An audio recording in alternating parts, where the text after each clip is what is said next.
Well, hello again and welcome to... Well, hello again and welcome to another episode of the Hyperion Adventures podcast. I'm Michelle and I'm here with my wonderful, amazing, gorgeous, super smart, Disney holiday-loving husband, Tom. Oh, thank you, sweetie. Sorry, I didn't mean to throw you off there, but, you're always showing me just how much you love me and appreciate me, and, you deserve the same thing, so. Well, it's true, and I appreciate that you're also sending me the same love, so Thank you very much. That's awesome of you, but I'm going to turn over the real episode to the talent here. Slam on the brakes. Wait. Yeah. Anyway, Sorry, thank listeners. you, sweetheart. Thank you, sweetheart. That was really kind of you. I really appreciate it. For sure. Thank you for joining us today. In the future, you can find us most everywhere you get podcasts. By the way, we are recording this episode. I forgot last week. I got to get this in here. Right. On Sunday, December 13th, 2020. Again, thank you for joining us today. In the future, you can find us most everywhere you get podcasts. However, the very best place to find us is on our own website, HyperionAdventuresPodcast.com. And while you're there, you will really want to sign up for the newsletter. You will want to sign up for the newsletter. That's right. This week. We have some interesting things going out this week that you will be the first to find out. You're almost always the first to find out things on the newsletter, but this week especially you will be. Stuff having to do with our Hyperion Adventures Disney Hall of Fame, stuff involved with our little gift package that's going to go out to one person who votes on the final ballot. Yeah. You will be the first to receive not only that ballot or the link to that ballot, but also a look at what we are going to be giving away to one person. And sometimes you're the only one to get information that we share. True. That is very true. And we also, it's an easy way for you to get to input into the show, which we have some input from some Hyperion adventurers who are subscribers to the newsletter today as well. If you also want to be in touch with us, you can find us on social media. We're active out there on social media, have a lot of fun on Twitter at Hyperion Podcast, Facebook, Instagram, and Pinterest at Hyperion Adventures Podcast.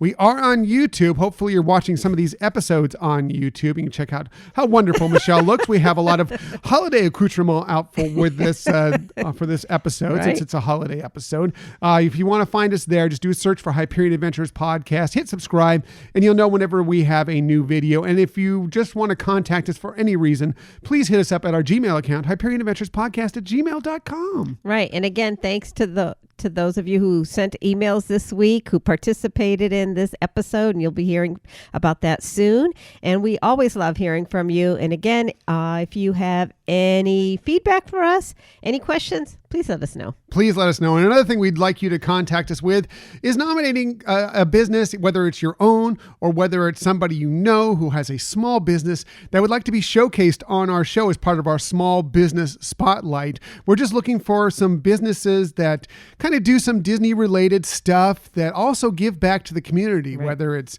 donating part of the proceeds or whether they're a green, sustainable company or whatever. And if you'd like them to receive a 60-second ad on not only on this show, but also on the video version of this show and in our newsletter, and we'll probably give them a little write-up as well on social media, hit us up at our Gmail account, HyperionAdventuresPodcast@gmail.com, and we'll check out the nominations and select one to give an ad, to give all that stuff to. Yeah, because we do really appreciate small businesses, all that they do for the community, for the communities they serve, and we certainly want to give back to them. Definitely do. That's why we're doing this, is because, it's been a tough year. Yes. Small businesses have been struggling. We want to kind of give them a hand up in the little bitty way that we can. So hopefully, like I said, if you own a business or you know somebody who runs a business and feel they do great things, please nominate them for this possibility. Now, let's get to our show, because there's a lot of stuff in this show, mostly because of what happened on Disney Investor Day. We're going to get to a lot of that. I can't get to all of it possibly, but we're going to get to a lot of that. Also, if you're like us and enjoy a little wine with your Disney, well, I got a little story for you about that that's kind of interesting that's happening this week as well. But let's get quickly to our main topic of the week.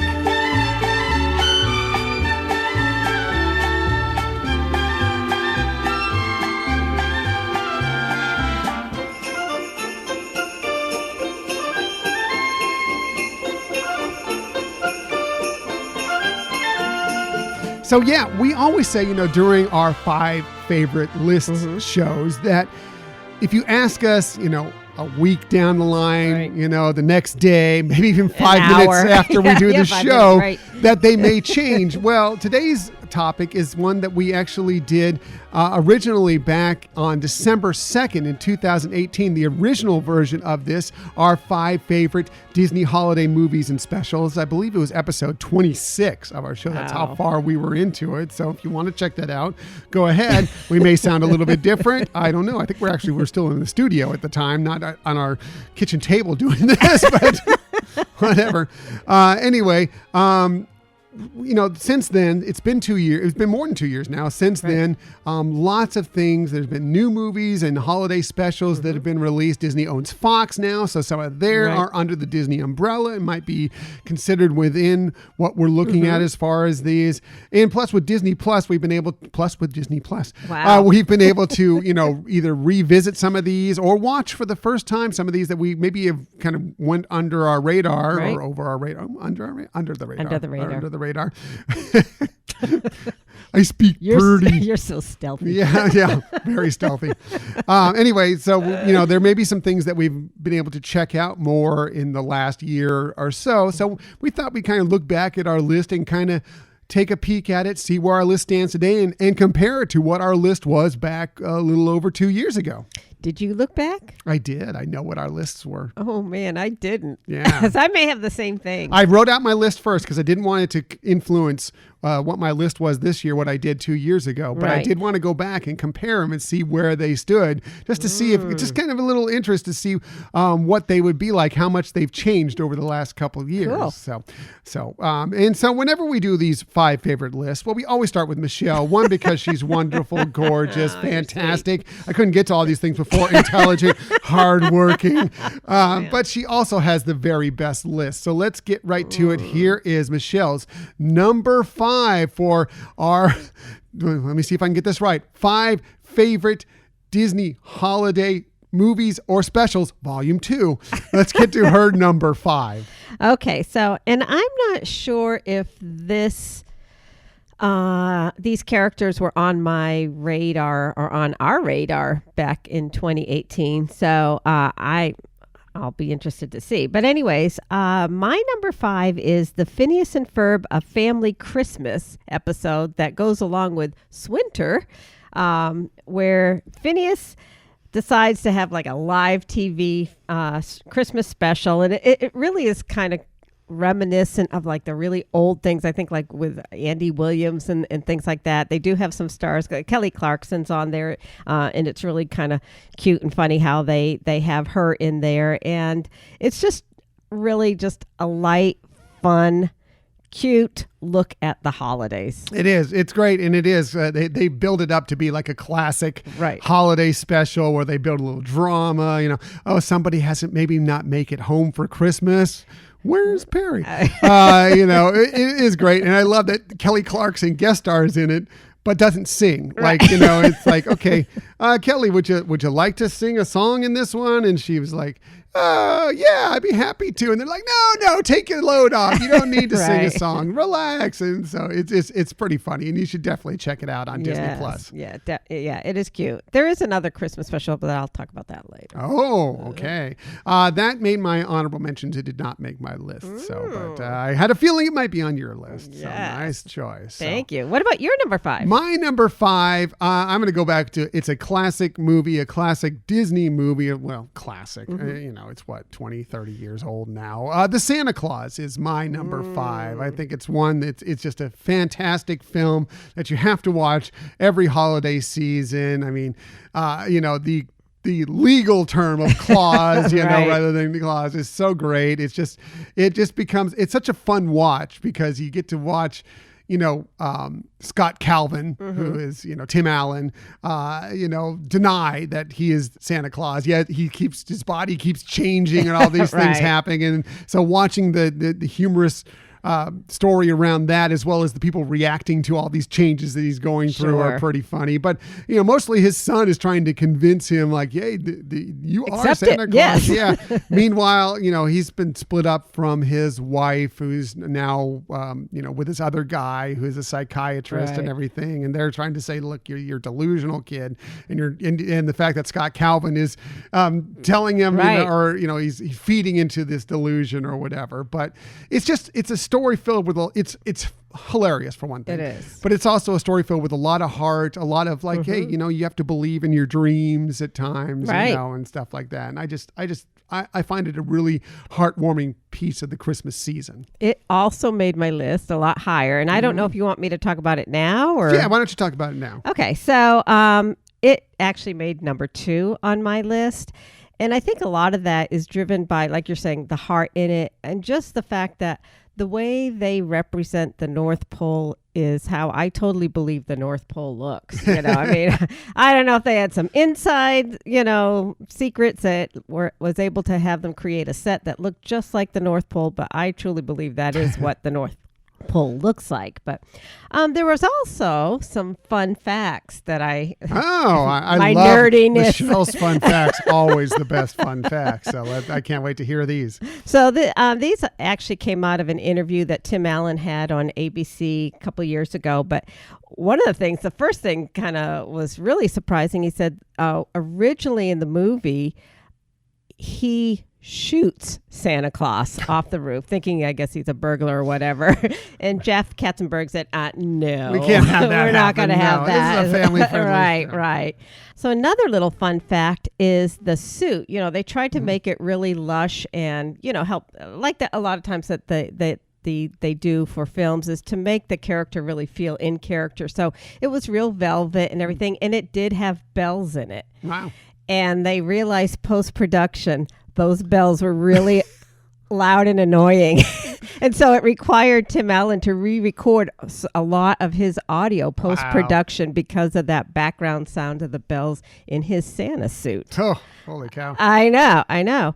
The other thing is the actor who played Charlie, his son, Eric Lloyd, he said that he was actually in the age where he was losing baby teeth. And so he was fitted with fake teeth. And he said that really growing up, there's no actual pictures of him with missing teeth because the filmmaking industry was correcting that situation. That's funny. For him. I know. That's funny.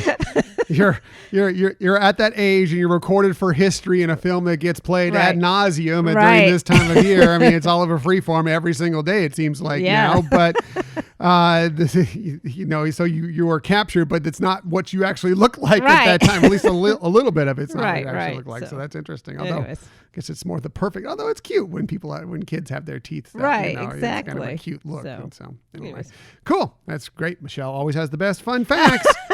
I always say.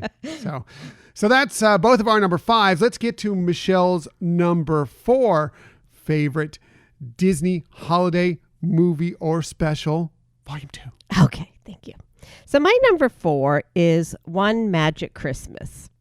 And if you haven't seen this, I don't want to give away any spoilers because there is some emotional impact to it first time viewing.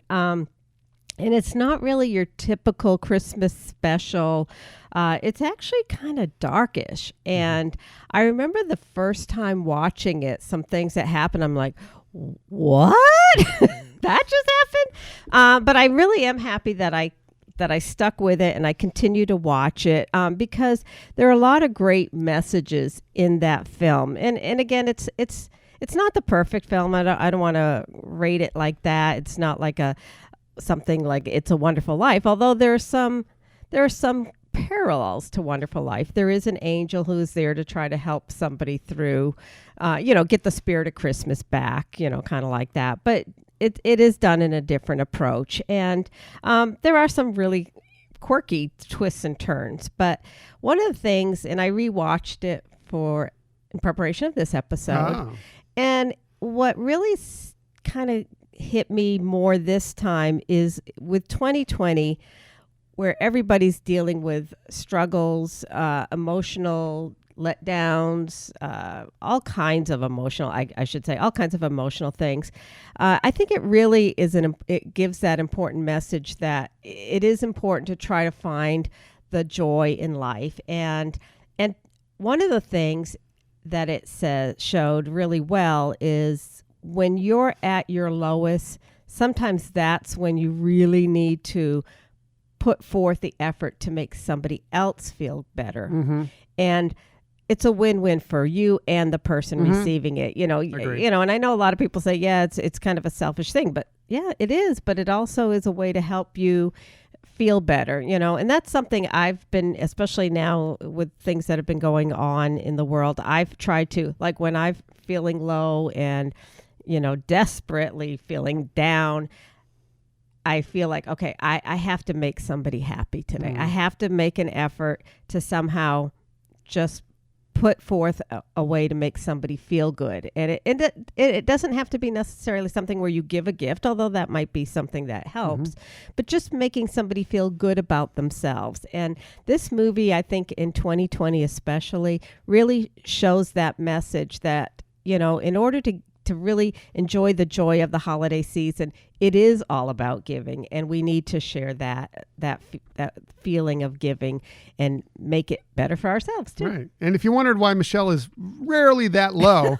it's because she gives to me every day and makes me feel good every single day. So, that's why she's so perky and happy most of the time, is because she just doesn't hit those lows as often. So, oh, you're sweet. So I believe that movie's on Disney Plus now. It if you is. want to watch Yep. it. So yeah, if you've never seen it, go check it out. It is a really touching Disney or Christmas holiday movie for sure. Right. So great choice. Thank you. So I guess we're at your number 4. My number 4 is, well, it's kind of Halloween.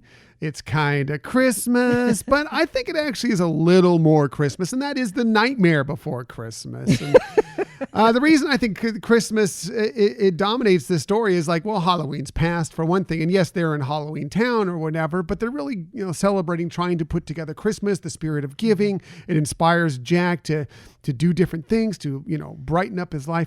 It inspires him more than anything else to, just be happy with the things that you have. And sometimes you need to do that during this time of season, is like, look, don't always wish you had everything that everybody else has. Be, happy with what you have, because a lot of us have some really great things in our lives. And, sometimes, it's great to be envious. I mean, it's not great, but I mean, it's one of those things that it's easy to be envious of other people and some of the stuff they have, or, especially if you look at social media and you see all these people living what looks like their best life or whatever, doing these fantastic things. And it's really easy, especially right now, to be envious of that. But if you look back and refocus on what you have and all the great things in your life, it may, inspire you to do even greater things. And that's what happens to Jack in this movie. He goes completely off the rails and goes crazy and does something he shouldn't do. But in the end, he comes to the realization that what he's doing is the best. And, this movie's fantastic. It's got great music, the animation, the stop motion that they use. It's incredible. It's just different than most anything you'll see out there. And it has a fond place in our heart for some things that we've done between the Halloween on the High Seas cruise, going to be able to go see it performed live at the Hollywood Bowl. Yes. It's something that we stumbled on late, even though it was a fan favorite for many years. It's something that we didn't actually come across and really fall in love with till the last few years. So I think it's really cool. Well, another one that was on my list and actually had it higher. Tick him away every time. It actually is my number 1. Oh, sorry. That's all right. For all the things that you said, I totally agree with that. I would emphasize, I think the music, especially, it's really, it's not like get in your brain, but it is fun to listen to. And, like you said, it's enjoyable thinking of the things that not just that we experience, but people can experience through Disney Company. And like you said, we didn't come across it for a long time. I think I was judging a book by its cover and thinking, oh, that doesn't look like a film I'd well, like. It looks a little, it is a little dark, you know? So it looks a little dark, which, like I was just talking about, Perky Michelle, it's probably, she's not drawn to dark things necessarily. So, but when we actually sat down and watched it, it was like really amazing. Enjoyed it. Yeah. Yes. So, I think you covered it really well. Yeah, thank you very much. Yes. So those are our number 4 favorite Disney holiday movies and or specials, volume 2. Now let's get to Michelle's number 3.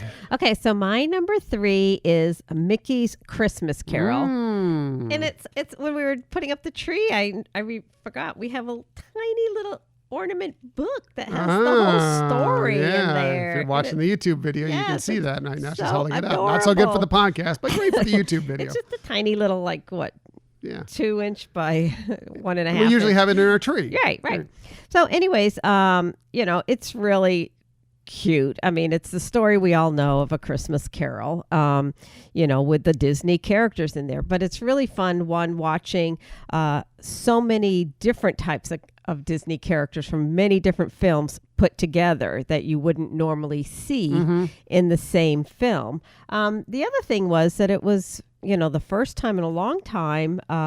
So it came out in what, 19... I think it was 83? Yeah, 83, something like that. Yeah. And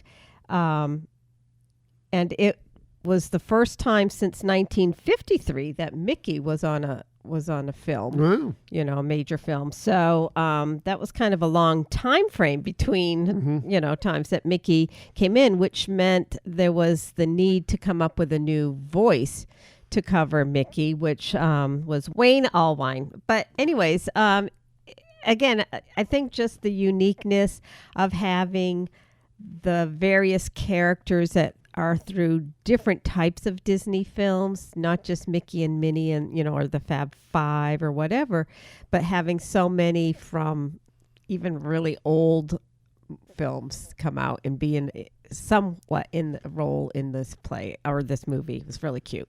It's great. I love it. And it's on my list as well. Way up there. As a matter of fact, this is the Hyperion Adventures podcast. It was one of my number 1s.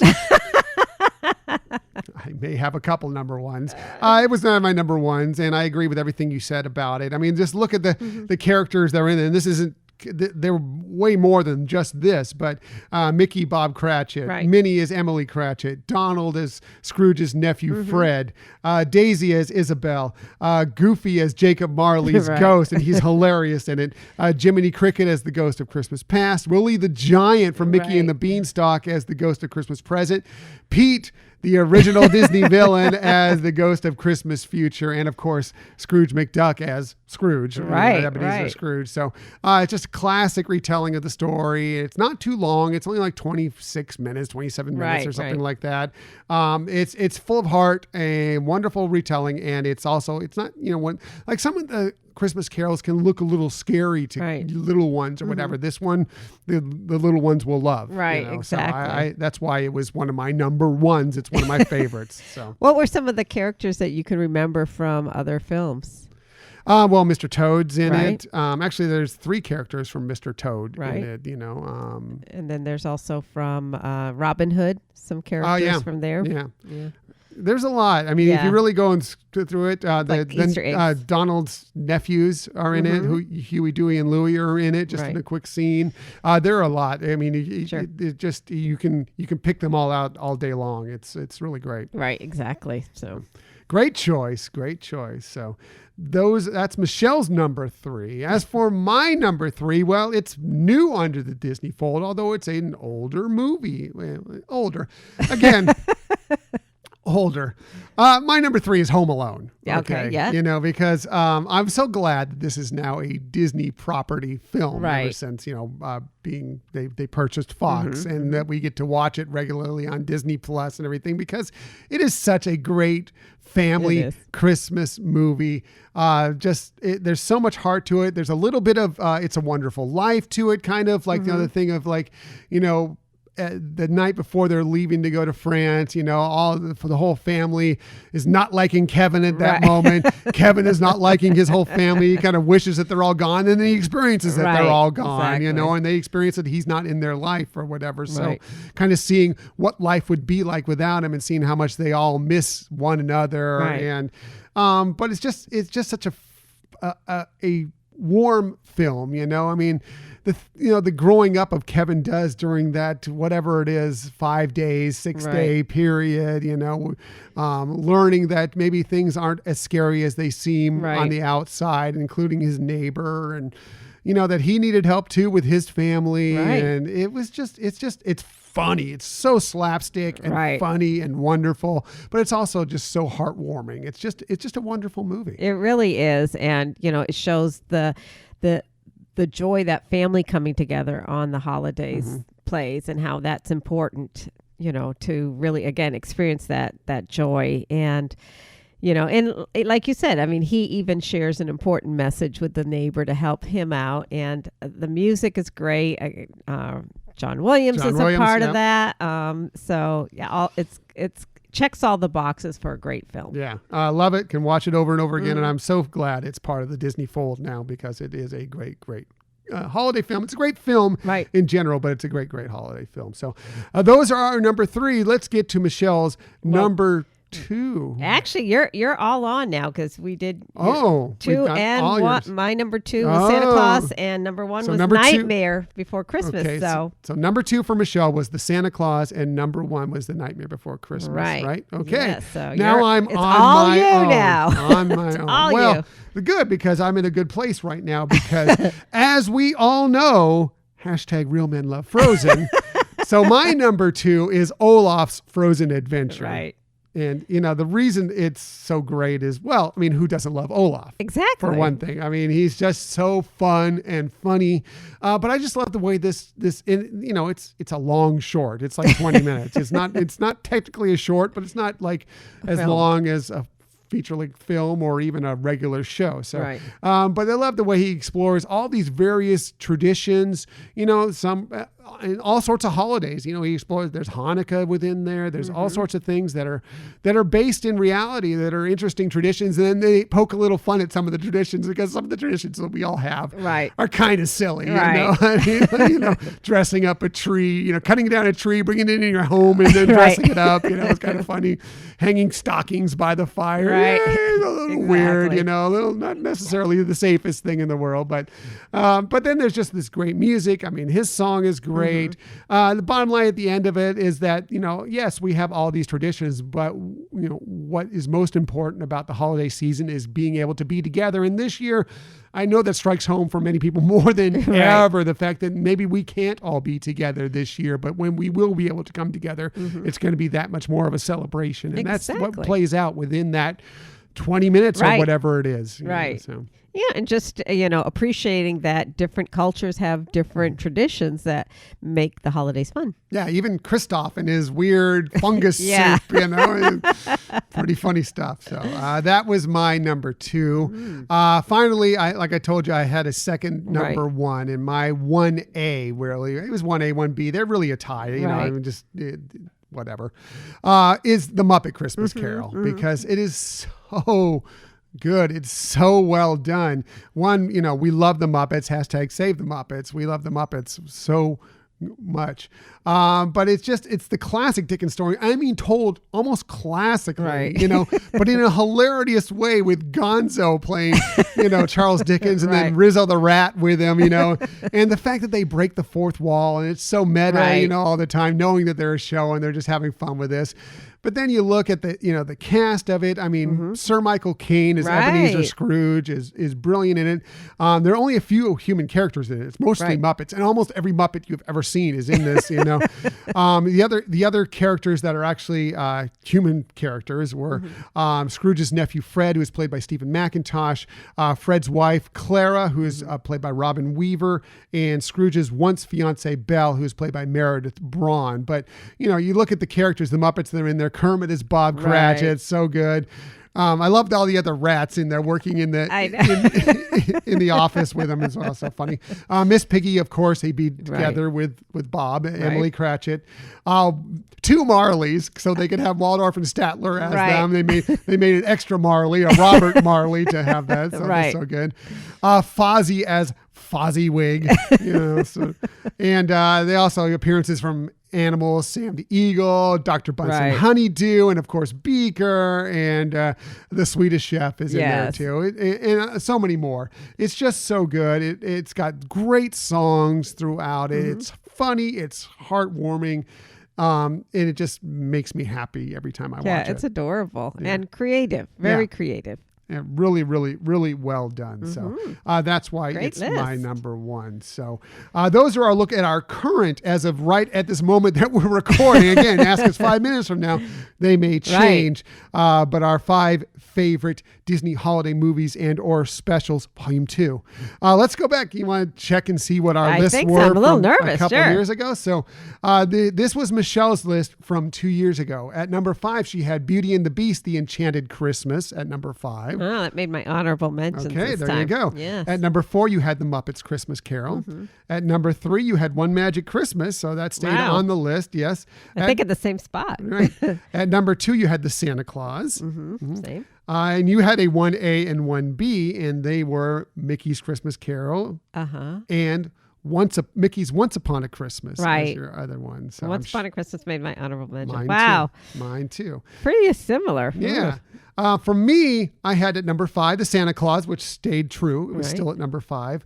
For number 4, I had Phineas and Ferb, the Christmas Vacation episode, which is more of the special episode. Although I think they're both great, both the ones that Michelle listed and this one. There's some interesting things about that one. Before we get to the rest of my list, why don't you talk about it? So that was an episode, and I'm not sure the whys, but the Disney company really decided to promote that special. It was one of their first times that they weren't actually in winter. I mean, that they were actually in winter, not in summer. They weren't in summer and pretending it's winter or whatever. Right. Whereas the other one was a pretend one. But so it started with first premiering some of the songs. It had 7 new songs to that film that they actually started broadcasting on Radio Disney. And then they really started, kind of advertising it through a lot of different medias and running it through different, their Disney XD, their Disney Channel, and ABC Family. So that it actually had, as a result, and I'm looking at my notes to get it accurate, 2.62 million viewers in its original broadcast on Disney XD. That's great for Disney XD.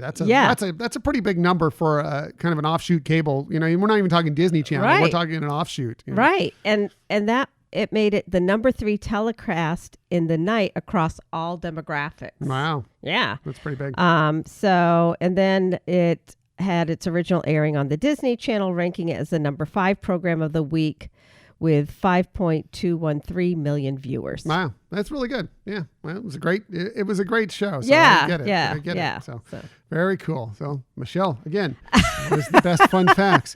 Let me continue down my list. Number 3, I had as Mickey's Christmas Carol back a couple years ago. Number 2, I had The Nightmare Before Christmas, and my number 1 was still The Muppet Christmas Carol at that point. So so we also received some input from some listeners, and they had some wonderful stuff that they came up with. Start off with a subscriber to the newsletter and frequent contributor to the show, Sarah Grace Kaiser. She sent us an email and said, "Dear Tom and Michelle, here are my top 5-ish favorite holiday specials. 5 is the Lego Star Wars Holiday Special. Okay, one of a new favorite for sure. Number 4 is the Disney Christmas Parade on TV. I didn't really think about that, but whenever they do the Disney Christmas Parade, it is like always fun to just kind of sit there maybe on Christmas Day with some pancakes and check out what's going on. Yep. Number 3, Decorating Disney Holiday Magic. That's another great one. Yeah, some lot of cool stuff, and great look at all the holiday decorations and everything that we're missing right now. So well, it just makes you appreciate all the effort and everything that they go into putting together such a fabulous display of holiday decorations. For sure. Great stuff. Number 2 is one that we just, because of some people suggesting, and I heard this before, and I don't know why we never watched it. Maybe we just didn't have access to it, but now we've just started watching it and we fell in love with it instantly, is Prep and Landing. Yeah, I think Prep and Landing's fantastic. Number 1, Olaf's Frozen Adventure. Yes. Bonus, she said, was Elf and Christmas Vacation, which I don't believe are Disney, but they are great. They are, I mean, I wish they were. Right. Because those are 2 of my favorite. Those would be on my list. Sure. If they were Disney. Because classics. I love both of those movies for different reasons. They're so great. She went on to say, I hope your family has a magical Christmas season. And same with you, Sarah. Likewise. Thank you so much. That's so sweet. Next, Jonathan, Camille, and Lorelei Cotton chimed in on Instagram. You can find Jonathan at Vinyl and Disney on Instagram, and you can find Camille at Castlebound and Down on Instagram. And they said, all right, here are our top 5 holiday movies and special. I started with honorable mentions. Decorating the Parks for Christmas special, the Decorating Disney one. Right. And Home Alone, which they said Disney owns it now, and I love it, but I just don't associate it with Disney, which I totally understand. Right. Yeah, so, that's kind of how I felt. Yeah, I get that. So going down the list, number 5, the Christmas Day Parade and Park special, which we just discussed. Yeah. 4, Olaf's Frozen Adventure. # Real Men Love Frozen. Number 3, The Nightmare Before Christmas. Number 2, The Santa Claus. And in Hyperion Adventures podcast tradition, 1A, Muppet Christmas Carol, and 1B is the Muppet Family Christmas. And they went on to say, side note, we hope you 2 have seen Muppet Family Christmas. I have not. Have you? I believe I have, but it's been a long time. Yeah. Interesting. So anyway, they say, because it's amazing, but it's a little hard to find. We found it on VHS years ago at Goodwill. Wow, VHS. We do have I was looking through our closet. We do have a VHS somewhere in there. Maybe we have to break out at some point. But anyway, they said they never released it on DVD. There are bootlegs out there. Sneak. And it's not on Disney Plus yet, but you can find it on YouTube. So we may have to do, after we get done wrapping up this episode or sometime this evening or whatever, go take a look for it on YouTube and search it out. Because, absolutely. We love the Muppets. Yes. So, # Save the Muppets. So definitely want to check that out. Thank you, Jonathan, Camille, and Lorelei. Finally, from Cam Ray, he hit us up on Twitter. You can find him at Cam Ray. He said the small one, which I see is on Disney Plus. I've not seen that, so I don't know. I have. It's really good. Yeah, I've not seen that and one. I actually should have at least made my honorable mentions. Cool. Yeah. Well, I'm going to have to check that one out too as well. Mickey's Christmas Carol, Muppet Christmas Carol, The Santa Claus, and Pluto's Christmas Tree made his list. Pluto's Christmas Tree is the best. I love it. Feel bad for poor Pluto though. Chippendale. Yeah, I mean it is great, but I feel hilarious. bad for poor Pluto in that. But that's so good. So everybody wins at the end. That's true. That is true. So thank you for those of you who chimed in it. And if you want to chime in more later, we'll share it on an upcoming show. We still have more holiday shows to go. So please let us know your favorite Disney holiday specials and movies, and we will share them. Do you have some honorable mentions that we haven't mentioned yet? I don't think so. I think we said them all. Once Upon a Christmas, Muppet Christmas Carol, and Beauty and the Beast Enchanted Christmas. Yeah, I only have 2. I enjoyed, I don't think Michelle liked it as much as I did. I enjoyed Noelle on Disney Plus. It came out last year. Cute. I think it's fine. I mean, I enjoyed it. It was not good enough to make my list, but I thought it was cute enough that I deserved to be mentioned as something to check out. It's kind of a, it's a different form of Elf, kind of, in some ways, I mean, I like the concept behind it, and it was good. Like you said, it was fine. I just didn't see it as, for me, one that I'd go back and rewatch. Right. But it definitely, if you haven't seen it, go check it out. It's a good one to see. Yes. Yeah. It's fun. It's cute. And Anna Kendrick is great in it, as she is in most things that she does. So, finally, the very first Simpsons episode ever, which is a holiday special. We watched it again last night. It's where they get Santa's little helper, their dog, but it is the very first Simpsons full-length episode. It was a Christmas special. And so it kicked off this juggernaut that's been going for 30 years now, and it's and they've had other Christmas specials virtually every year, but that one, just because it was the original one, I thought it deserved to be mentioned in this. So. Right. One that I think should have made the list too, at least as an honorable mention, and I'm not saying your list, my list, is the DuckTales. Oh yeah, holiday holiday episode, and it was creative in how they addressed some, and I don't want to give any spoilers to anybody, but how they addressed the issue of time and Santa having time to go around the world. I thought it was brilliant coming up with that concept. How in the DuckTales world, how Santa is able to make it around the globe and then at times really I'm good. actually thinking that could be the reason why Santa does. We know. And they just spilled the beans. Yep, that was good. That was a really good episode. You should definitely check that one out for sure. So that is our new lists of our 5 favorite Disney holiday movies and specials, Volume 2. Again, please chime in. Let us know what your favorites are, and we will share them on an upcoming show.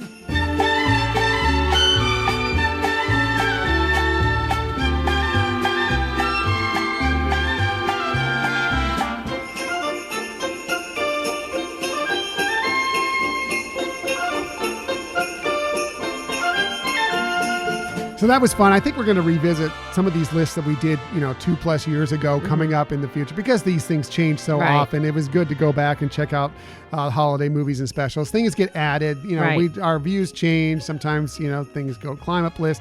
They go down our list. And so we'll probably be revisiting a lot of these, but that was a lot of fun. Yeah, it was. And like you said, it'll be interesting to revisit some of these lists. Yes, for sure. So, and we will get to more of those, not because we're lazy, maybe a little bit, but mostly because we just like to check out and see how our thought process has changed over a couple years of doing this show. And plus, new content being added all the time. That's true. That's very, very true. So we need to get to Disney Investor Day. Let's get to our Disney stories of the week, because Disney Investor Day was bananas this week when that was on Thursday, I believe it was. It was crazy, all the stuff that came out. And I cannot possibly get to all of it today, but I do want to hit some of the big things that were announced. I mean, it was this thing, the Investor Day thing was 3+ hours of stuff about Disney, stuff that's coming, it's just crazy stuff. But so I just want to run through some of it really quickly here. And so basically we saw that there was a ton of stuff coming from Hulu, ESPN Plus, FX, Nat Geo, Disney, Lucasfilm, Pixar, Marvel, 10 new Star Wars series, 10 Marvel series, 15 Disney Pixar series, 50 Disney Pixar features. 15. Did I say 50? Yes. 15 of each one. I was like, wow, I don't remember that one. Yes. 15 Disney Pixar series, 15 Disney Pixar features. And like I said, can't go through them all, but we'll talk about, some of the stuff coming to Disney Plus. Like a lot of this stuff is actually coming to Disney Plus. Like they've refocused to really get their stuff on Disney Plus. So some of this will be in theaters. Most of this is going to be ending up on Disney Plus when it comes out. Start with, there's going to be a Beauty and the Beast prequel, which will star Luke Evans and Josh Gad, Gaston and LeFou, of course, from the live action Beauty and the Beast. That's going to be interesting. And Alan Menken's back to write some new songs for that. So, I mean, he's a Disney legend and we know how much we love him. So all the best parts of that. The best characters that came out of the live action, and certainly the best composer. Yeah, I mean, I think that, Beauty and the Beast, the live action was fine. It wasn't good. It wasn't bad. It was fine. But I think most of us will agree that some of the high points were actually Gaston and LeFou within that film. So really cool to see what they come back with. Plus, Josh Gad is just so funny. I cannot wait to see him in more stuff all the time.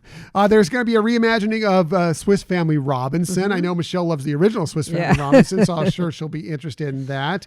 They confirmed that there is going to be a Hocus Pocus 2. So I think we've saw that was probably going to happen, but now we know for sure that is going to happen. There's going to be a hybrid live action animated film, Chip and Dale Rescue Rangers, that's coming out. That's going to star John Mulaney and Andy Samberg. So that's exciting stuff for those who grew up in the 90s watching Chip and Dale Rescue Rangers. That's fun stuff. There's going to be a live action Pinocchio starring Tom Hanks. I believe he's going to play Geppetto in that. And that's going to be directed by Robert Zemeckis. Nice. So big names behind that film. Yeah. We already knew about Peter Pan and Wendy coming. That being starring Jude Law as Captain Hook and Yara Shahidi as Tinkerbell. Nice. That's cool. And yes, they did confirm that Disenchanted, the sequel to the hit film Enchanted, is coming to Disney Plus, and Amy Adams will be returning to play Giselle for that. Yeah. So, really I don't think excited. you could replace her. She's fabulous. Yeah, that would have been tough to do. Right. So, I mean, unless they just changed it to a different storyline, Right. or, you know, maybe just alluded to her or something. But I'm glad that she's coming back for that because she is so talented. So that's great news. As for Walt Disney Studio Motion Pictures, now these are films coming to theaters. Theoretically, we already knew about the Jungle Cruise and Cruella, which are in the works. I apparently showed a little, I don't know, sizzle reel or behind the scenes of Cruella we didn't get to see, and that is portrayed by Emma Stone, another highly talented actress, Right. so that'll be cool. There was a peek at the new live action The Little Mermaid, which of course Lin-Manuel Miranda is teaming up with Alan Menken to write some new music for that, and we know that that's coming down the pipeline. Excited. And they also made an announcement of a live action Lion King prequel, which is interesting. Yes. You know, live action, quote, end quote. Yeah. But that's interesting to see how that turns out. So that's kind of cool stuff. Yeah. I mean, like we were saying, a lot of new content, you know, some in the near future, some to look forward to, you know, a couple years from now. But like you said, they've really upped their game on what they're using streaming for, Right. and, you know, have been able to adapt to changes. Right. And I love that these will hopefully be in the theater, and maybe they'll be on Disney Plus near the same time, if not the same time, like what they announced from Walt Disney Animation Studios, which is Raya and the Last Dragon will debut simultaneously, easy for me to say, in theaters, where theaters will be open in March of 2021, but also on Disney Plus with Premier Access, kind of like they did for Mulan. So the price will be $29.99, just like it was for Mulan. And if you wanted to stay home, whether there's a theater open in your neighborhood or not, if you want to stay home and watch this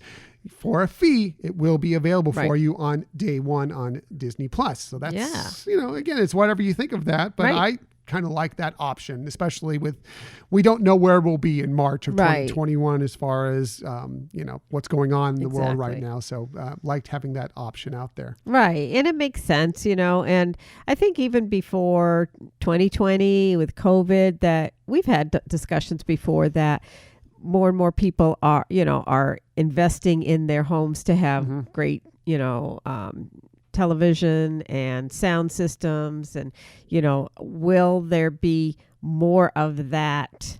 Not that the movie theaters don't play a role, and I know, like, if you want to do date night or get out of the house, that is a great option, but is it something that for a fair amount of things that people would prefer to just stay at home? Right. We were a little hesitant, and matter of fact, we didn't pay for Mulan when that came out, the live action Mulan. Actually, we still haven't watched it. We need to watch that because I do want to check it out. But this one, after seeing at the D23 Expo last year, some of the footage we saw there, just seeing the trailer, I'm more encouraged to spend the money on day one to watch this. We'll see where we stand when we get closer to that moment, and what reviews are like or whatever. But I am more, it's more likely, I think, that we may pay that fee to see it on day one for Raya and the Last Dragon. Moving on from the Walt Disney Animation Studios, they highlighted the upcoming feature film Encanto, which includes new songs by my boy, Lin-Manuel Miranda, my man crush. It's slated for theaters in November of 2021. That's going to take you to Colombia, where a magical family live in a magical home, is what they say. I saw a little clip of the trailer. It looked like it was pretty much just kind of the artwork for it so far. Nothing on storyline based on it that they showed, but that was kind of interesting. They also mentioned that coming to Disney Plus from Walt Disney Animation Studios will be some series, including a Tiana series, a Moana series, a Zootopia series, and a Baymax series. So that's all fun. I'm looking forward to all of those. Right. Well, I think they saw some opportunities there and success with the Tangled series. Baymax has had kind of a there's a Big Hero 6 series, but this is going to focus more just on Baymax himself. Right. So I think it's interesting and fun, and I'm glad to see they're doing more with animation as well, or continuing to do things with animation. And I think from what they showed, the Zootopia series is going to focus on different citizens of Zootopia. You mentioned that Flash is going to be one of them. And so they'd be like, what happens to them on a daily basis when they go on. So that's kind of cool. So also this was interesting. There's a series, I think it's a series called Iwaju, which will be produced in collaboration with the Pan-African comic book entertainment company Kugali. So what happened, at least this is the way it was explained during the Disney Investor Day, was that this company was doing these animation out of Africa, and they were like, Disney would never touch our stuff. Right. And Disney called their bluff and talked to them and said, let's do this in collaboration with one another. So they're going to be putting this out. And it looks kind of superhero-ish. It looks fascinating. I'm excited to see what that ends up being and how it is. So that's very cool. Moving on to Pixar, they will have their first ever long-form animated series coming to Disney+. It's called Win or Lose, and it will debut in February of 2023. And it's going to follow a middle school softball team in the week leading up to their championship game. And each episode is going to be told from the perspective of a different character. So we're all going to get viewpoints of that same week going up. So that's kind of fun. That's always fun when you see something like that. Yeah, it's always fun to rewatch things because you see things happen, and you're like, oh, there's that character there. Right. And then you wonder what they're thinking or whatever, when you find out later exactly what they're thinking. So that'll be kind of fun. Also, they mentioned we knew already about the new film Luca, which is still slated to hit theaters in June of 2021. They said it's a celebration of the friendship between a boy named Luca and his best friend Alberto during their unforgettable summer. I believe that there's like a sea monster involved with that. It's kind of interesting. So I'm excited for that one. They also announced 2 brand new feature films slated to hit theaters in 2022. The first is Lightyear, which they say will be the definitive origin story of the hero that inspired the toy, not actually the toy, the hero that inspired the toy. Chris Evans, aka Captain America, will voice the hero on his journey to becoming the most famous space ranger ever. That's kind of cool. That is a cool I don't know if it's a twist, but a cool aspect to looking at how an origin story, I should say. Right, for sure. I'm excited about that one. Secondly, the other film is called Turning Red. This is where fans will meet, I think it's May, M-E-I. She experiences the awkwardness of being a teenager with an added twist. When she gets too excited, she transforms into a giant red panda. So Turning Red is scheduled to come to theaters in March 11th of 2022 is what they say. They also announced a series of shorts coming to Disney Plus featuring many of the characters you love. They showed a little clip of, I think it's called Doug Days, but it was Doug the dog from Up. A cute little clip from that. There's also some things, Mater and Lightning McQueen have a short, many, many more. So that looks great stuff that's going to be coming to Disney Plus. Lots of fun. I love all the shorts, especially Pixar shorts are always fun. And Disney shorts are great. You know, so it's fun watching them, and having that option on Disney Plus to just sometimes you're just like, let me look at a couple little things that are going on here. And really cool. I'm excited for all that. But now let's get to the stuff that really started to blow my mind on that day that I was reeling on the floor from it as they were announcing things. We'll start with Lucasfilm because it was crazy what Lucasfilm announced. Starting with they announced 2 spin-off series from The Mandalorian that will be developed by Jon Favreau and Dave Filoni, the same people that are, of course, responsible for The Mandalorian. They'll be called The Rangers of the New Republic and Ahsoka, as we just met the, spoiler alert, we just met the live-action Ahsoka Tano, starring Rosario Dawson as Ahsoka Tano, and I think she did a fantastic job playing that role. Yeah, totally captured it. She nailed it, right? So I'm excited for both those series, and I'm looking forward to seeing whenever those do hit Disney Plus, what they come up with. Plus, Filoni and Favreau behind them. I have a lot of faith in both of them. We got a little peek, I guess, of the Obi-Wan Kenobi series, which is getting ready to begin production. It'll be set apparently 10 years after the end of the Clone Wars. Of course, Ewan McGregor is returning to play Obi-Wan Kenobi, which I loved him. Say what you want about the prequels. I loved Ewan McGregor's performance as Obi-Wan Kenobi in the prequels. Definitely. Yeah. And something that you had pointed out one time is that he really, tried to replicate the mannerisms that the original Obi-Wan Kenobi. Yeah, Alec Guinness. Sir Alec Guinness. Yeah. and did a fabulous job on that. Right. The other big news out of the Obi-Wan Kenobi series is that they officially announced that Hayden Christensen will return as Darth Vader. Hayden Christensen, Anakin Skywalker, will be returning as Darth Vader. Now, this is really interesting because he'd been kind of blackballed by the Star Wars community for a long time. People, and look, was his performance great in the prequels? But I'll tell you what, you watch Revenge of the Sith. If you watch episode 3, and maybe not much of some of the scenes he's in, but at the end, man, his scenes with you, and you feel it. It's heavy. Yes. It is tough to take. I have a tough time watching that film now because it depresses me because I feel so bad because they were best friends. Right. They were, brothers. It hurts. And so it's kind of cool that they're going to be pairing them back together because I do believe that they have great chemistry. Also, if you want to look back, I saw some people, even after this came out, criticizing and like, oh, did he get acting lessons or whatever? Look, Natalie Portman also had some struggles in those films with some of her scenes. She's an Academy Award winner. She's super talented. I think that there was some, some directing issues, but there was also some dialogue issues with it. I'm willing to give him another chance. I'm excited he's coming back.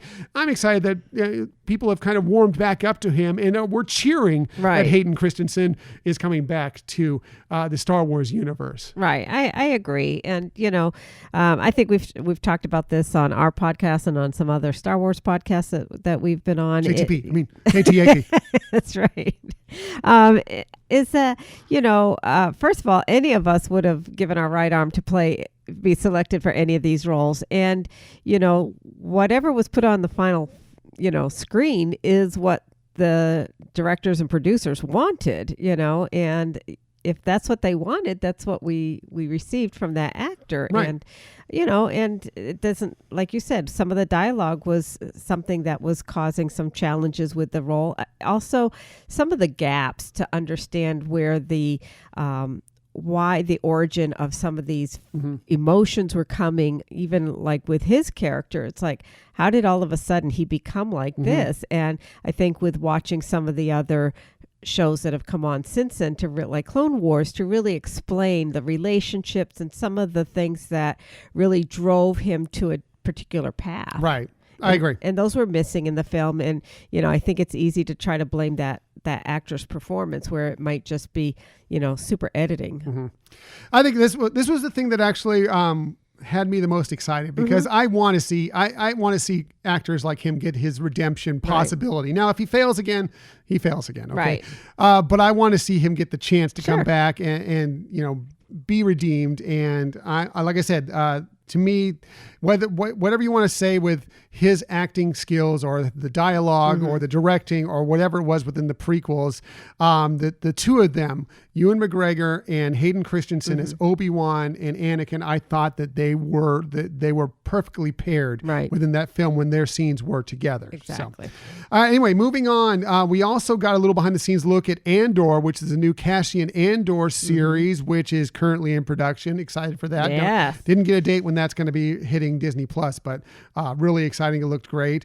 We saw a fantastic trailer for Star Wars The Bad Batch, which we saw a little bit of them from the first few episodes of season 7 of the Clone Wars this year, and that looks intriguing as well as an animated series.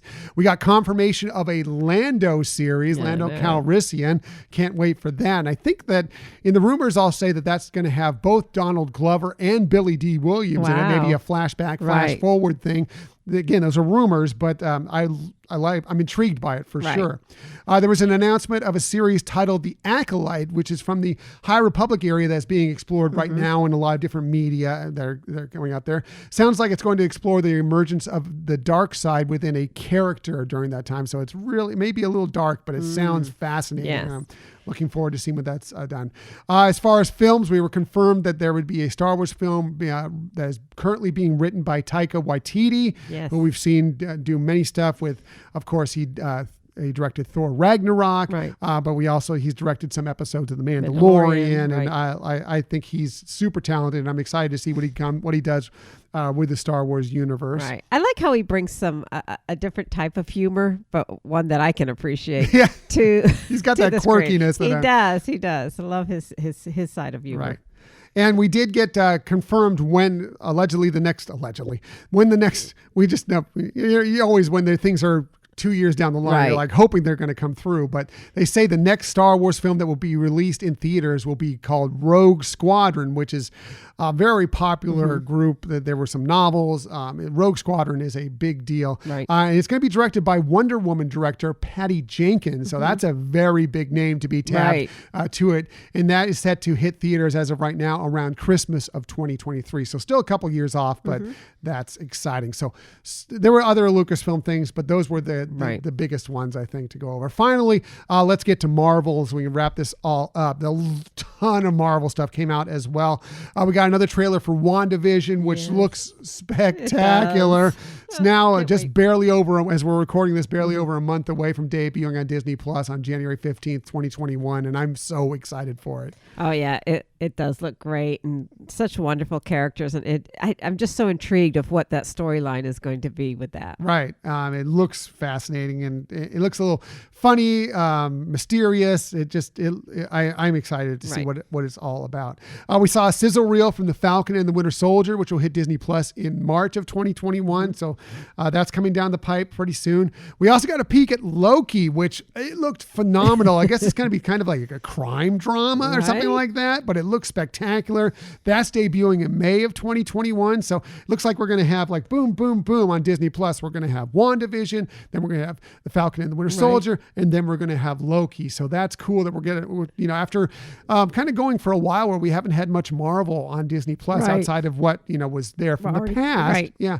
We're going to get some brand new stuff coming boom, boom, boom right out the chute here pretty soon. Yeah, it's great that they're, bringing in some Marvel to Disney Plus, and it's just showing how Disney Plus is just skyrocketing on being attractive to so many types of demographics and genres and interests, etc. And like we've said in the past, what Netflix took years to produce. Disney's already up there with their subscribership. And I think they're just going to continue to draw more and more with all these wonderful things that they're providing. For sure. And they, like I said, they've ramped up. They've decided, look, we're going to put a lot more into our streaming service. And you can see it as all these things, what we're naming here, that are going to be ending up on Disney Plus before any place else. We also saw a new trailer for the animated series What If, which I've seen pieces from it before. Still looks spectacular. I cannot wait for that. That looks fascinating to me. We also learned of a few new series that are coming to Disney Plus. Secret Invasion, starring Samuel L. Jackson, which is another... that is a series of comics that was a fan favorite kind of crossover, kind of like the Avengers type thing, kind of like the Infinity War type deal. Secret Invasion was kind of something similar to that. So I'm interested to see where they go with that. They have Ironheart coming, which is that has Dominique Thorne as a genius inventor coming with that one. And Armor Wars, starring Don Cheadle doing his role again as James Rhodes, aka War Machine. He faces some of Tony Stark's worst fears about the armor that, the Iron Man armor, whatever. So looking forward to that. We also saw some confirmations of a few things we already talked about in previous episodes here. Other series coming out, Miss Marvel, Hawkeye, She-Hulk, which will feature Tatiana Maslany as She-Hulk. Also, Mark Ruffalo will appear on that. The Hulk himself is going to appear in that show. Moon Knight. Interesting was the Guardians of the Galaxy holiday special that is going to be coming in a couple of years. That sounds like a lot of fun. The only way they could top that is make it Lego. Yeah. And there's also going to be an I Am Groot series of shorts featuring Baby Groot, which should be a lot of fun. They also announced a few feature films. The next chapter of the Ant-Man and the Wasp series will be Ant-Man and the Wasp Quantumania. Ant-Man and the Wasp Quantumania. So I'm assuming that's going to be a lot of quantum realm stuff. Right. They did announce that there will be a Fantastic Four movie coming. We had some thoughts that was happening, but now we know. Other films coming soon. Of course, Black Widow, which has been delayed for a while, but that's coming. Shang-Chi and the Legend of the Ten Rings, The Eternals, Doctor Strange and the Multiverse of Madness, which they said right now they're actually filming currently, I think over in London. They mentioned that the actress who plays Elizabeth Olsen, who plays Wanda, is actually over there filming that currently right now.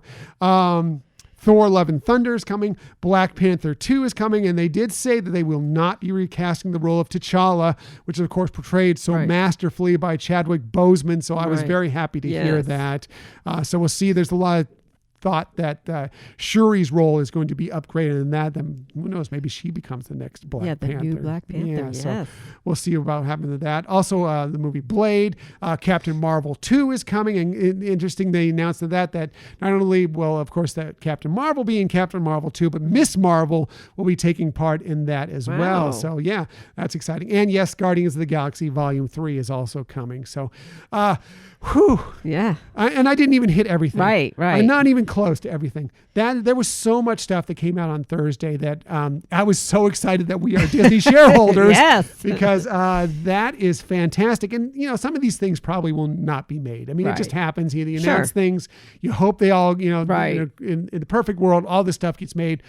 Some of it probably won't. Right. But just all the stuff that's out there is exciting, and hopefully most of it gets made, because I'm looking forward to a ton of that. Right. Or, even a quarter of it, if it gets made, it's great. Or something might not get done now as projected per their timeline, but maybe in another, 5, 6, 7 years comes out. So we'll see. But that's all great news.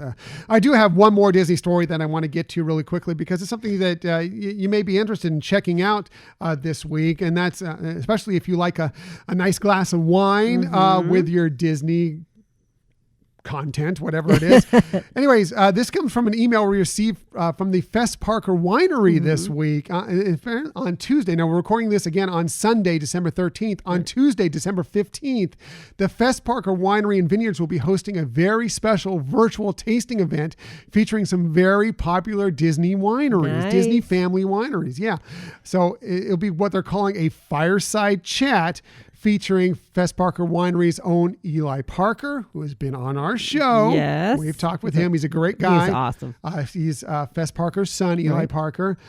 Tom Johnson from the Skywalker Vineyards. Of course, that is George Lucas's winery. And also Kurt Russell from the Gogi Wines will be all together in this. Now, they debut this. I couldn't find a time when this will actually be hitting their channels or whatever, but if you go onto the Fess Parker Winery Facebook page, you can find it there. You can probably find it also on the Fess Parker Winery Instagram. Sometimes they post these things on their YouTube channel as well. I can't guarantee you that, but definitely the Facebook page, it'll be there if you want to check this out. And whether you watch it when it debuts or watch it afterwards, it will be there if you do a search for it. Very cool. I think we're going to have to partake in that. Yeah. Partake in many ways. Yes. But yeah, we'll definitely be watching that, because those are 3 of our favorite wineries for sure. And they're all great people who love their wines, and they're all part of the Disney family. Exactly. So that's it for the Disney stories of the week. However, we never leave you without giving you some sort of tip that might help you on your next vacation. And we always start with Michelle, one, because she has the best fun facts. She has the best lists. She has the brightest holiday spirit, but she also has the very best tips. So let's get to it. Here is Michelle's tip of the week. Well, you're so kind, honey. So my tip really isn't necessarily a new tip, but it's one that is renewed because of all that's been happening this year. And that is the recommendation to take time. If you're going to the Walt Disney World, it is a world of fun. And it is. And so, yes, the parks are great and we all love them, but their resorts, especially around the holidays, is phenomenal. And taking the time to go to each of those, or at least a mixture of some of them, and really get to appreciate the different, color schemes and theming that they use at these resorts. It will blow your mind. It's amazing. And it's great that now that is available again. And although I do know for some of the hotels, you might need a dining reservation to get the specialty, the parking close by. Some you may have to take other transportation to get there if you don't have it.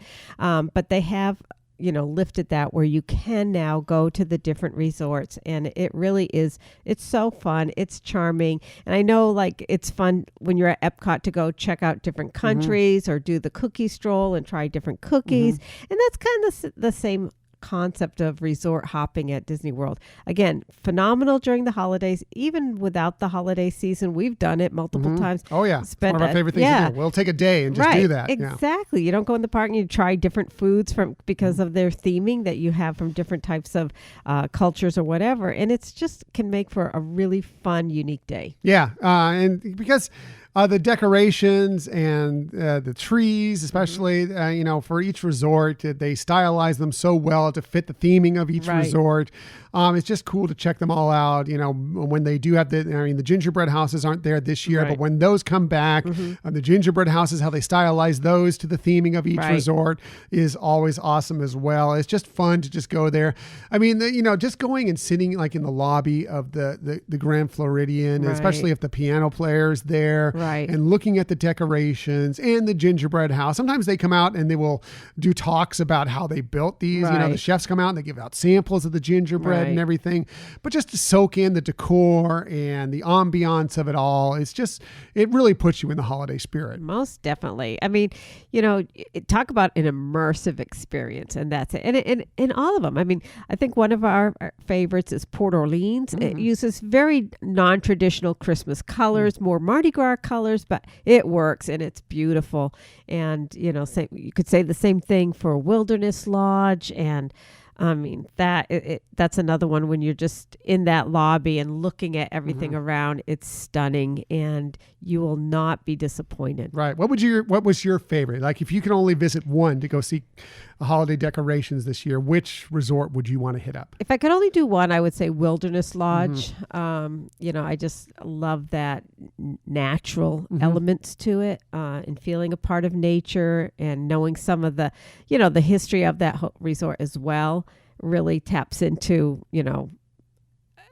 for my heart. Right. And like I mentioned, the Grand Floridian, I love going there for the holidays. I think their decorations are spectacular. And I think it depends on what your feeling of the holidays are. If you're looking for a more upscale thing, then, the Grand Floridian is great. I would, if I can only pick one, it'd be the Wilderness Lodge like you, because I feel like the holidays, like Christmas, is kind of rustic, and that feels rustic. They have the rocking chairs by the fireplace there, right next to the giant tree and everything. Yeah. And so it's just kind of the way I feel about it. But I don't think you can go wrong with any of these resorts checking them out for the holiday season. And again, just how not just the colors, but like how they have the theming in the trees, like the things that are in the trees. So like at Wilderness Lodge, you would see things more that are outdoors, like, so it might be antlers or, something made from wood. Right. Whereas you go to like Yacht and Beach Club, you're going to see ships and nautical things. And it's just, they're bold and they're beautiful. And I guess if you watch the special too, you kind of get an essence of that. But being there, being immersed into those rooms is just fabulous. Agreed. So Michelle's tips, always the best tip. My tip this week, well, it's the holiday season. There's a lot of gift giving going around right now. And some of you may be receiving a Disney gift card for this holiday season. I mean, who doesn't like a Disney gift card, in their stocking or, wrapped up or sent to you from somebody or whatever else. And, I just want to remind you, when you get these Disney gift cards, yes, of course, you can use them in the shops. You can use them at Shop Disney. Right. But don't forget that these things, especially if you get multiples of them, they can be used to help you, like, yes, dining reservations or, to have your meals or whatever, but also on your resort stay. And don't forget that you can put your hotel bill on these Disney gift cards, or it's some of the incidentals that you get charged to your rooms as well. You can rather than putting a credit card there, put the Disney gift card down first, and then they'll get to the credit card after you go through the gift card or whatever. Also, Disney gift cards are a great way to kind of budget your kids when you're going out to the parks, or yourself for that matter. Just like I've got this X amount gift card, and that is all I'm going to spend on different souvenirs or whatever the case may be, or the kids that you can get that, but you only have $50, remember, to spend this entire trip. It's a good way to kind of budget yourself, limit yourself, so you're not just charging things on the credit card, charging things on the credit, and then you get the bill at the end of the month. You're like, wow, I can't believe I charged that much. Exactly. And it's easy to associate it with the app, so it makes it easy that when you're in the parks to utilize it that way too. So you're not handling anything as well. So just a reminder that the Disney gift cards are great. They're a great gift. We'd like some ourselves if you feel like gifting us any. But I'm just joking.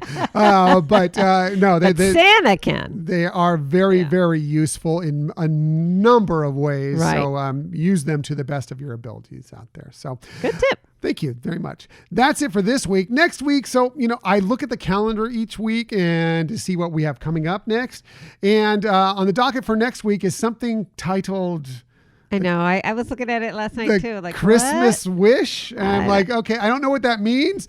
I'm excited to find out from Michelle what it is, but we'll explain it to you during the week and we'll have a lot of fun with it. No matter what it is, it's the holiday wish. It's the holiday season. I'm sure we'll come up with some sort of creative way to use that next week, or we may change it completely. You never know from us. We may fake left and go right.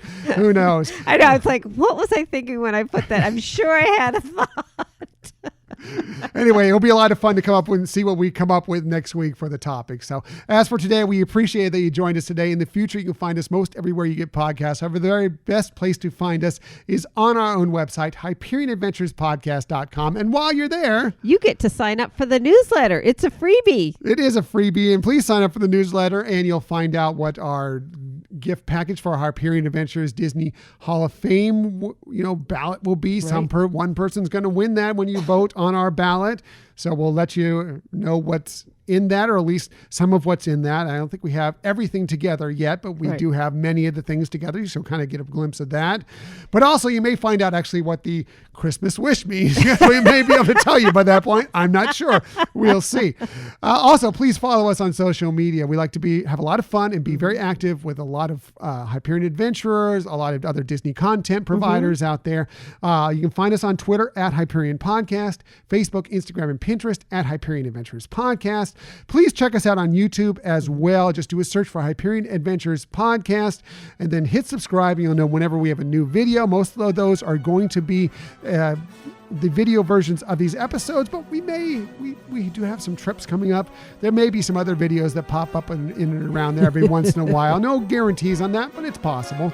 And the nice thing that you do with the videos of our podcast is you share pictures and other material that supplements what we're talking about. Well, it's not just looking at us. I just figure you don't want to look at me for an hour plus. I mean, Michelle, yes. Me, not so much. So we want some things to kind of help out with the content we're talking about, and we do provide that on the YouTube video. And if you ever want to contact us for any reason, please hit us up at our Gmail account, HyperionAdventuresPodcast@gmail.com. And if there's something that you have a question for us or a topic that you'd love us to delve into, please let us know. We're always willing to try to make this a podcast you're wanting to listen to. That's it. We just want it to be something that you enjoy week in and week out. We want it to be the best podcast it can possibly be, in something that you love as much as we love doing it for you. So that's it. Thank you for listening to the Hyperion Adventures Podcast. We look forward to sharing some time with you again next week. Until that time, I'm Tom. I'm Michelle. And we hope that you have a magical week.